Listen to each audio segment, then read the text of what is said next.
Hello বন্ধুরা, এই ভিডিওটা বেশ কিছুদিন আগে আমি আর আমার হাজবেন্ড গেছিলাম বাজার কলকাতাতে, যেটা একদম আলমবাজারেই ওপেনিং হয়েছে পয়লা বৈশাখে।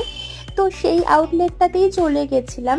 আমার কিছু মেন্স কালেকশন শপিং করার ছিল, তো সেরকমই আমি অনেকগুলো মেন্স কালেকশনের শার্ট টি শার্ট নিয়েছিলাম।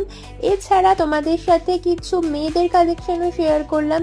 বেশ ভালো কালেকশন আছে এবারে বাজার কলকাতাতে। এথনিক থেকে ওয়েস্টার্ন সব কালেকশনই খুবই ভালো। আমি একটা কুর্তি নিয়েছিলাম, একটা ওয়ান পিস নিয়েছিলাম এখান থেকে। বেশ ভালো লেগেছে আমার এখানকার কালেকশন, আর দামগুলোও একদম ঠিকঠাক আছে। আমার একদম ভিড়ের মধ্যে শপিং করতে ভালো লাগে না, তো দেখতেই পারছো তখন অতটাও ভিড় ছিল না। পুজোর মুখে তো বেশি ভিড় হয়, তাই আমি ফাঁকায় ফাঁকায় যতটা সম্ভব শপিং করে নেওয়ার চেষ্টা করি। তাহলে আজকে টাটা।